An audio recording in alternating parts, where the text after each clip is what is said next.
aming gulay. This is the ang pangalan nito, talbos with cucumber and eggplant from the backyard.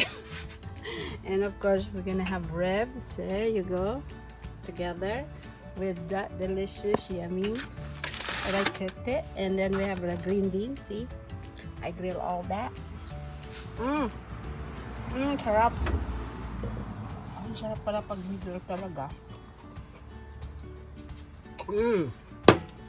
So here we go. Lunchtime. Let's eat.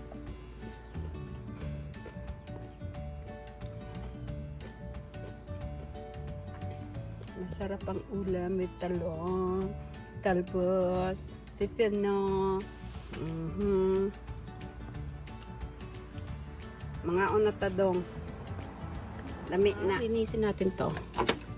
Kasi ilalagay natin. Ayan. Kailangan ko ba itong linisin? Hindi na.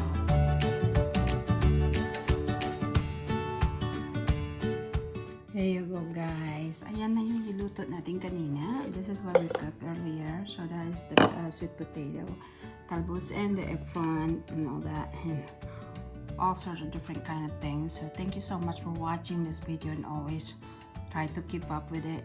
Appreciate you guys. I'm just enjoying my cooking, and I'm just enjoying my day. So I'm just, you know, sharing it with everyone. So thank you so much. Have a good day. Have a blessed day. Okay, love you guys. Bye. Thank you, thank you, thank you. Ayan na ang ating ulam. Ang ating ulam na napakasarap. Oh, diba? Ayan na siya. Rib at saka sausage. Masarap siya, grabe.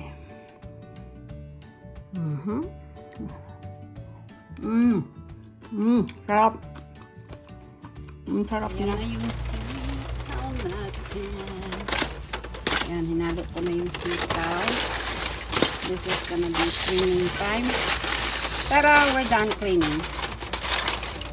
We'll just go ahead and put that aside and let this one cook a little longer. Ayan. Ang ating ulam na may napakasarap. Oh, diba? Diba?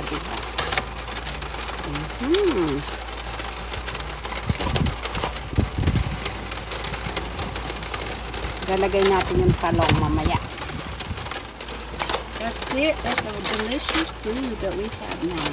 Galing sa garden ko. Yan, may sitaw.